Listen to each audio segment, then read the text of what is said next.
इस वक्त की बड़ी खबर यह है कि गृह मंत्री सुशील कुमार शिंदे हैदराबाद से सटे दिलसुख नगर इलाके में पहुंच चुके हैं, जहां पर कल शाम एक के बाद एक दो बड़े धमाके हुए, जिसमें 14 लोगों की मौत हुई, 83 लोग जख्मी हुए। गृह मंत्री सुशील कुमार शिंदे पहुंच चुके हैं। हैदराबाद धमाके में 14 लोगों की मौत, 83 लोग घायल। पहले 12 लोग थे, लेकिन अब मौत का आंकड़ा बढ़ा है। 2 और लोगों की मौत। तस्वीरें हम आपको दिखा रहे हैं। सुबह करीबन 7:40 के आसपास, सुबह 5 बजे निकले थे गृह मंत्री सुशील कुमार शिंदे और सुबह 7:45 के आसपास गृह मंत्री सुशील कुमार शिंदे, राज्य के मुख्यमंत्री किरण कुमार रेड्डी, राज्य के गृह मंत्री, एनआईए के अधिकारी और आईबी के अधिकारी, यानी कि तमाम लोग सुबह पहुंचे हैदराबाद से सटे दिलसुख नगर इलाके में, जहां पर कल शाम 7 बजे धमाके हुए।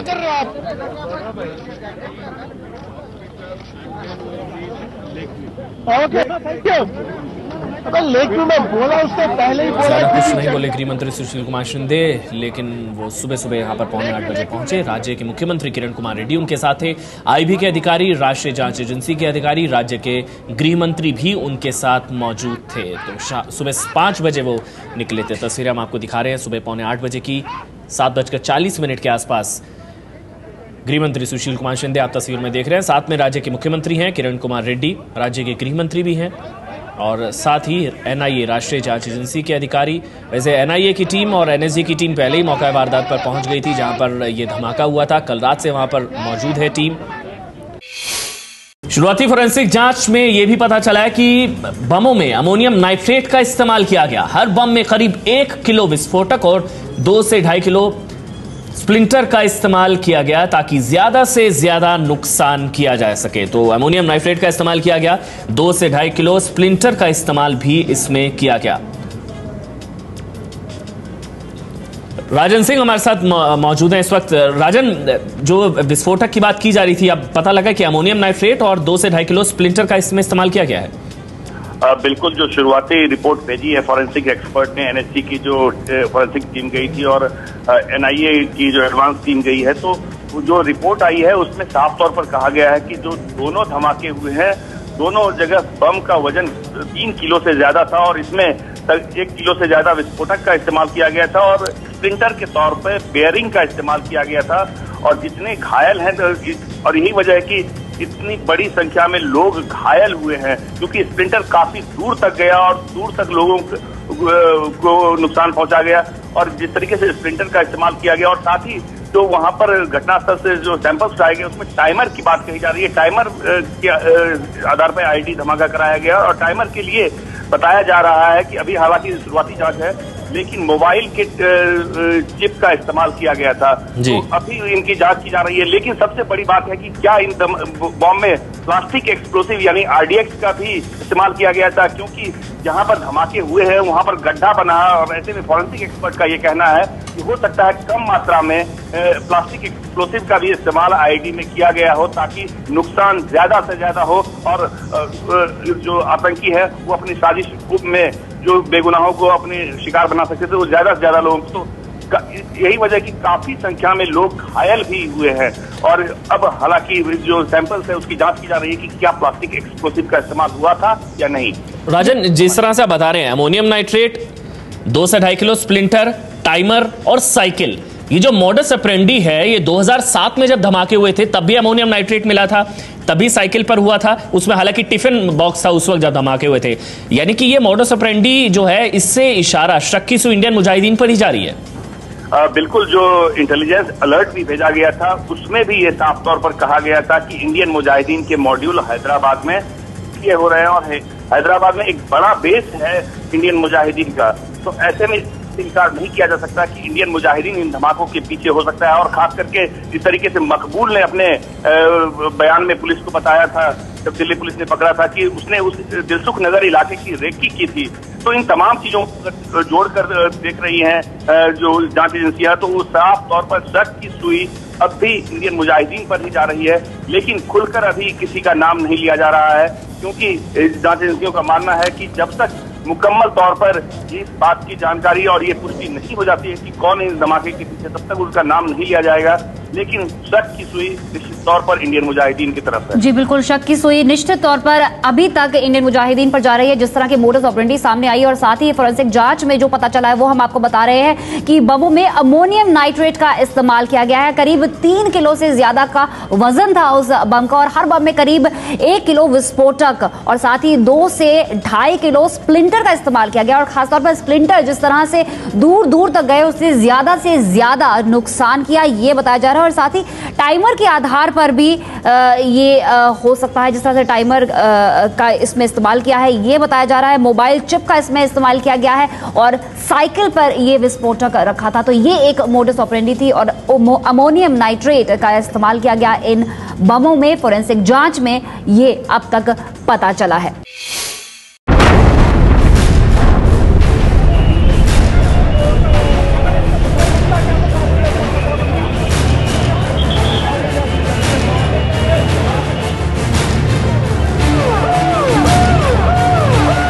हैदराबाद और साइबराबाद के बीचों बीच बसा दिलसुख नगर गुरुवार की शाम 7 बजे अचानक चीख पुकार से गूंज उठा।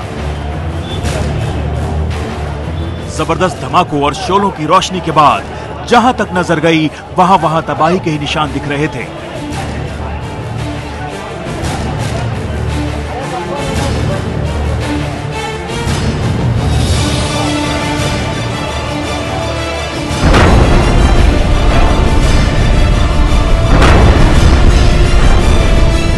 पहला धमाका हुआ दिलसुख नगर के बेहद व्यस्त बस स्टैंड पर।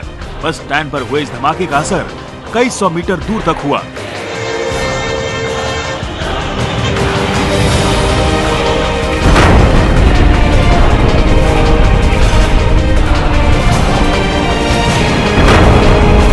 दो 3 मिनट ही हुए होंगे कि एक और धमाका कोणार्क थिएटर के बाहर हुआ। यहाँ भी साइकिल पर बम फटा। ब्लास्ट इतना जोरदार था कि दूर तक इसकी गूंज सुनाई दी। यहाँ भी कई जिंदगियां एक पल में खत्म हो गईं। ये 2 साइकिल पर ये ब्लास्ट थे जो ब्लास्ट हो गए वो 100-150 मीटर्स के एरिया में ही है। सुरक्षा बलों ने पूरे इलाके को सील कर दिया। बॉम्ब स्क्वाड की टीम जगह जगह तलाशी लेने लगी। घायलों को आसपास के बड़े अस्पतालों में ले जाया गया जहां इनका इलाज किया जा रहा है।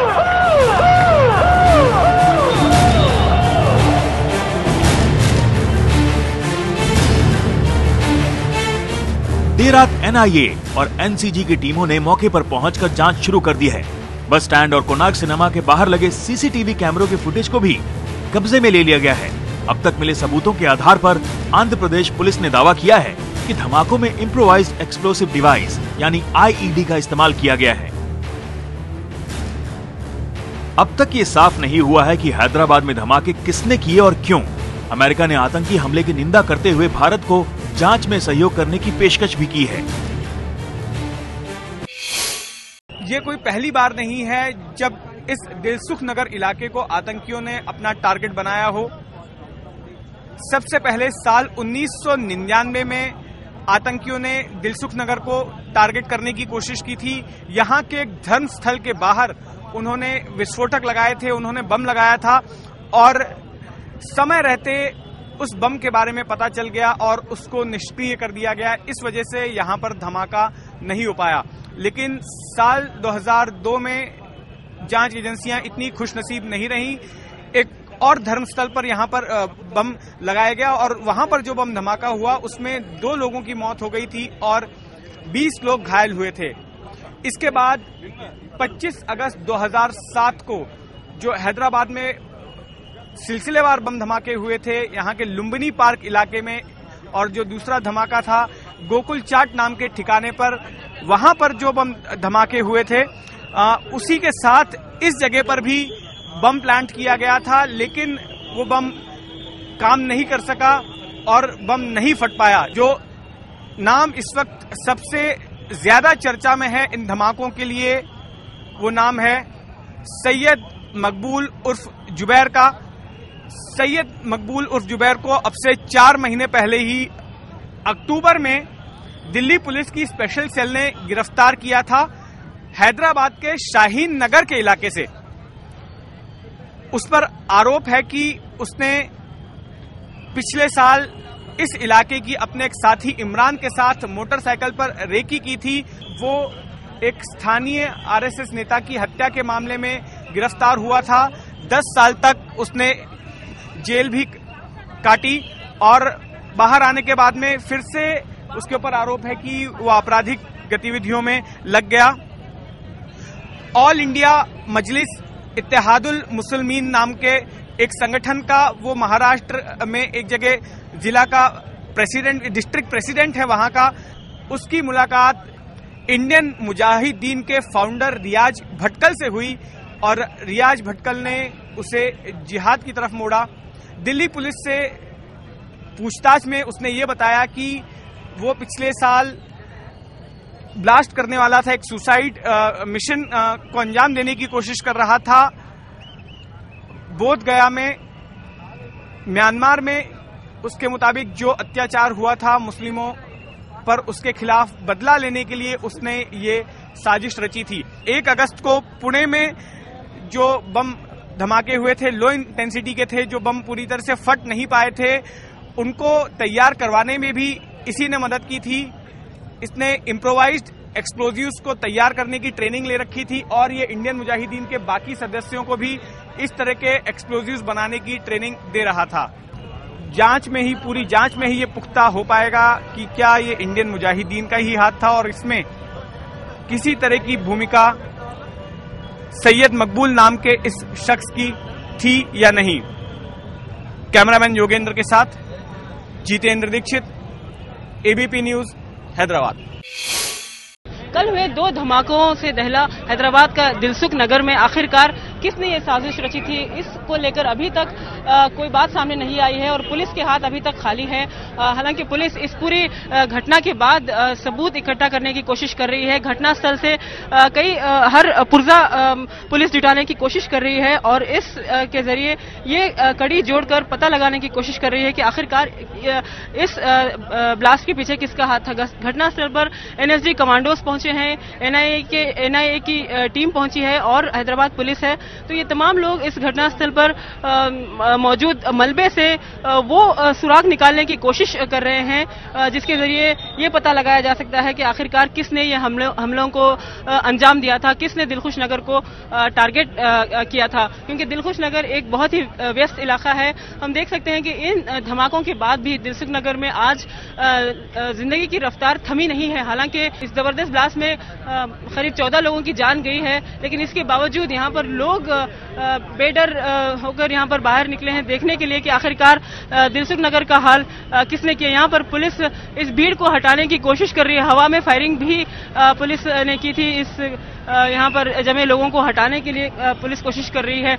पुलिस के लिए ये बहुत बड़ी चुनौती है, सुरक्षा की बहुत बड़ी चुनौती है पुलिस के लिए, क्योंकि दिलसुख नगर जिस तरह से एक संवेदनशील इलाका माना जाता है और यहाँ पर पहले भी ब्लास्ट हुए थे, पहले भी यहाँ पर एक ब्लास्ट हुआ था। इस इलाके में पुलिस भीड़ को काबू करने की कोशिश में जुटी है और इस इलाके की सुरक्षा बढ़ा दी गई है। हालांकि बीजेपी ने हैदराबाद बंद का आज ऐलान किया था, लेकिन इसका कोई असर होता हुआ नजर नहीं आ रहा है क्योंकि हैदराबाद के दूसरे इलाकों में सामान्य स्थिति चल रही है और कोई बंद का कोई असर नजर नहीं आ रहा है। फिलहाल पुलिस की नजर इस ब्लास्ट की जांच पर है और पुलिस यही उम्मीद लगा रही है कि इस घटनास्थल से उन्हें ऐसे कई सुराग मिलेंगे जिसके जरिए ये अंदाजा लगाया जा सकता है, ये पता लगाया जा सकता है कि आखिरकार दिलसुख नगर को किसने टारगेट किया था। Ayesha Khanam, ABP news, Hyderabad. अमन कायम रखने की अपील हैदराबाद से एमआईएम के सांसद असदुद्दीन ओवैसी भी कर रहे हैं। ओवैसी ने लोगों से ये भी कहा है कि वो अफवाहों पर ध्यान न दें। हम तमाम को ऐसे नाजुक वक्त में मिलकर एक होकर अमन को बरकरार रखना चाहिए और गैर जरूरी के अफवाहों पर ध्यान मत दीजिए। 2 दिन से हमारे पास इंफॉर्मेशन आती रही है। आज भी सुबह हमने जब हमारे अधिकारियों से बात की कि वो जो इंफॉर्मेशन आ गई थी तो पूरे देश भर में हमने सभी राज्यों को वो इंफॉर्मेशन दे दी थी। गृह मंत्री सुशील कुमार शिंदे दावा कर रहे हैं कि उनके पास 2 दिन पहले से आतंकवादी हमले की जानकारी थी, लेकिन वो ये बताने के लिए तैयार नहीं कि जानकारी मिलने के बावजूद धमाके कैसे हो गए। तो इसलिए ये कैजुअल अप्रोच और बहुत ही रूटीन अप्रोच और बहुत ही कमजोर अप्रोच वाली सरकार है और टेररिस्ट फ्रेंडली सरकार है। इंटेलिजेंस इनपुट होने के बावजूद इस तरह की वारदात को नहीं रोका जा सका। ये अपने आप में सुरक्षा व्यवस्था पर एक बड़ा सवालिया निशान लगाता है। हालांकि विशेषज्ञ मानते हैं कि इस तरह की खुफिया जानकारी जब तक किसी एक निश्चित जगह के लिए न हो, उससे ज्यादा फायदा नहीं होता है। अगर स्पेसिफिक इंफॉर्मेशन होती हैदराबाद के बारे में तो शायद पुलिस फोर्सेस वहां पर कोम करती, चौकन्ना होती, लेकिन इस तरह की इंफॉर्मेशन में बड़ा मुश्किल होता है पूरे देश को सैनिटाइज करना कि कहां आएगा कुछ पता नहीं है। हैदराबाद के जिस दिलसुख नगर में कल शाम धमाका हुआ है वो 2007 से इंडियन मुजाहिदीन के आतंकवादियों के रडार पर था। खुद रियाज भटकल ने गोकुल चाट भंडार में नाश्ता करने के बाद वहां बम प्लांट किया था। दूसरे आतंकवादी अनीक ने लुम्बिनी पार्क में एक कुर्सी के नीचे बम रखा था, जबकि तीसरे आतंकवादी अकबर ने दिलसुख नगर ओवरब्रिज के पास एक मोटरसाइकिल के हैंडल में प्लास्टिक बैग में बम प्लांट किया था। संयोग से दिलसुख नगर में प्लांट किया गया बम नहीं फटा, लेकिन बाकी दोनों बम ने 43 से ज्यादा लोगों की जान ले ली और 70 से ज्यादा लोग घायल हो गए थे। इंडियन मुजाहिदीन के आतंकवादियों ने रियाज भटकल के निर्देश पर 2012 में भी दिलसुख नगर की रेकी की थी। दिल्ली पुलिस की स्पेशल सेल की एक जो प्रेस नोट है वो ये बात दिखाती है कि पुलिस को पहले से जानकारी थी कि दिलसुख नगर जो है वो इंडियन मुजाहिदीन के निशाने पर पहले से था। ये 26 तारीख की प्रेस नोट है। ये दिल्ली पुलिस की स्पेशल सेल ने जो पुणे ब्लास्ट के 4 आरोपी पकड़े थे उसके बारे में इसमें जानकारी दी गई है कि about a month before Ramzan in 2012 Maqbool help Imran in doing a recce of Dilsukh Nagar. यहाँ पे देखिए ये दिलसुख नगर का नाम साफ साफ तौर पर लिखा है। अक्टूबर महीने की प्रेस रिलीज है, स्पेशल सेल ने पकड़ा था, तभी उसने दिलसुख नगर का नाम लिया था। Dilsukh Nagar Hyderabad on a motorcycle. This was done on the instruction of Riyaz Bhatkal. Riyaz Bhatkal ये सरगना है इंडियन मुजाहिदीन का।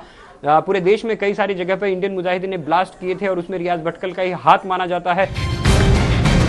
देश की खुफिया एजेंसियां रियाज भटकल को गिरफ्त में लेने की कोशिश कर रही हैं, लेकिन अब तक वो सफल नहीं हो पाई हैं। ऐसे में सवाल उठता है कि जब केंद्र और राज्य सरकार दोनों को ही पता था कि आतंकवादी हमला कर सकते हैं, फिर क्या ये हमला टाला नहीं जा सकता था? इलाहाबाद में अलर्ट। ये तस्वीरें हैं कुंभ नगरी इलाहाबाद की। हैदराबाद में हुए आतंकी हमले के बाद मेला क्षेत्र के साथ साथ पूरे इलाहाबाद में पुलिस ने भीड़ भाड़ वाली जगहों पर चेकिंग शुरू कर दी है। मंदिरों पर, प्रतिष्ठानों पर, जहाँ महत्वपूर्ण कार्यक्रम चल रहे हैं, जहाँ भी भीड़ भाड़ है, जहाँ लोग आग घूम घाम रहे हैं, उनको देखा जा रहा है। लावारिस वस्तुओं को, संदिग्ध वस्तुओं को, वाहनों को भी चेक किया जा रहा है। पुलिस कुंभ मेले को हाई अलर्ट क्षेत्र घोषित कर ऑपरेशन स्वीप अभियान चला रही है और सभी एंट्री पॉइंट्स, पंटून पुल और प्रमुख पंडालों के बाहर एटीएस के कमांडोज को लगाया गया है। वाराणसी में सुरक्षा बढ़ी। वाराणसी का सीना कई बार सीरियल बम धमाकों से छलनी हुआ है। ऐसे में हैदराबाद बम ब्लास्ट की जानकारी मिलते ही पुलिस ने गंगा के घाटों से लेकर शहर के मॉल, बस स्टैंड और रेलवे स्टेशन तक तलाशी अभियान शुरू कर दी। पुलिस की खास नजर बाहर से आने वाली बसों पर रही।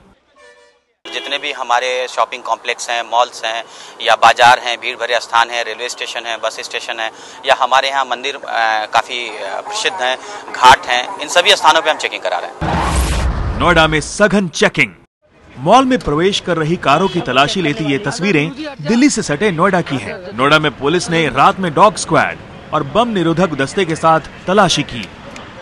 हमने अपने मेरठ जोन के और एनसीआर के जितने भी डिस्ट्रिक्ट्स हैं उसमें अलर्ट जारी किया है और हमने सभी पुलिस अधीक्षकों को ये निर्देशित किया है कि वे जितने भी क्राउडेड मार्केट्स हैं, मॉल्स हैं, रेलवे स्टेशंस हैं, बस स्टैंड्स हैं, उन सबों में तत्काल चेकिंग प्रारंभ कर दें। आगरा में भी अलर्ट। ताज नगरी आगरा में इन दिनों ताज महोत्सव चल रहा है। ऐसे में पुलिस महोत्सव के आसपास भीड़ वाले इलाकों के साथ साथ पूरे शहर में संदिग्धों की तलाशी ले रही है। मेरठ में सुरक्षा बढ़ी। हैदराबाद में धमाकों के बाद सुरक्षा को चाक चौबंद करने के लिए पुलिस ने भीड़ भाड़ वाली जगहों पर तलाशी अभियान चलाया। डॉग स्क्वाड की मदद से पुलिस पूरी रात बस स्टैंड और स्टेशन पर तलाशी लेती रही। कानपुर में सुरक्षा कड़ी। हैदराबाद में 2 बम धमाकों के बाद कानपुर सेंट्रल रेलवे स्टेशन पर कड़ी तलाशी ली। पुलिस ने स्टेशन पर आने जाने वाले यात्रियों की सघन जांच की। मुरादाबाद में अलर्ट। उत्तर प्रदेश के मुरादाबाद में पुलिस ने जगह जगह तलाशी ली। पुलिस की खास नजर रेलवे स्टेशन, बस, होटल, ढाबे और मॉल पर रही। वाहनों को रोककर तलाशी लेने के साथ साथ पुलिस गश्त भी बढ़ा दी गई है। राज्यसभा के उपसभापति पीजे कुरियन की मुश्किलें खत्म नहीं हो रही हैं। सूर्यानल्ली रेप केस में घिरे कुरियन को लेकर लेफ्ट पार्टियों के तेवर ज्यादा तीखे हैं और संसद में लेफ्ट का सामना करना न सिर्फ कुरियन के लिए बल्कि खुद सरकार के लिए भी मुश्किल होने वाला है। लेफ्ट पार्टियों ने साफ कर दिया है कि कुरियन के इस्तीफा देने तक संसद नहीं चलने देंगे। आप सदन नहीं चलने देंगे अगर वो संचालन कर रहे हो? कल तो नहीं चलेगी अगर वो होंगे तो। अगर वो सदन का संचालन करेंगे तब, या अंदर होंगे सदन के तब भी नहीं चलेगा? हमारी मांग कल उठाएंगे हम जरूर, ये कहते हुए कि इनको इस्तीफा देनी चाहिए। इससे पहले कल संसद सत्र के शुरू होने से ठीक पहले भारतीय महिला फेडरेशन की कार्यकर्ताओं ने कुरियन के इस्तीफे की मांग पर संसद के बाहर प्रदर्शन किया। राज्यसभा के उपसभापति की ऐसी घेराबंदी ने सरकार की बेचैनी भी बढ़ा दी है। लिहाजा आज संसदीय कार्य मंत्री कमलनाथ कुरियन के बचाव में राज्यसभा में बयान देने वाले हैं। 17 साल पुराने सूर्यानल्ली रेप केस में आरोपों का सामना कर रहे कुरियन 20 फरवरी को सांसदों को चिट्ठी लिखकर अपनी बेगुनाही साबित करने की कोशिश कर चुके हैं। नवी मुंबई के वाशी में बिल्डर सुनील कुमार की हत्या के केस की जांच मुंबई पुलिस की क्राइम ब्रांच का एक खास दस्ता करेगा। 50 साल के बिल्डर सुनील कुमार की हत्या शनिवार को नवी मुंबई में दिन दहाड़े कर दी गई थी। इस केस में पुलिस ने रिटायर्ड इंस्पेक्टर इमैनुअल अमोले और 2 शूटर्स की गिरफ्तारी कर हत्या की मिस्ट्री सुलझाने का दावा किया था, लेकिन अब केस के तार अंडरवर्ल्ड से जुड़े हैं। बिल्डर सुनील कुमार के हत्याकांड को नवी मुंबई में बनने वाले एयरपोर्ट और उसके करीब होते विकास से जोड़कर भी देखा जा रहा है।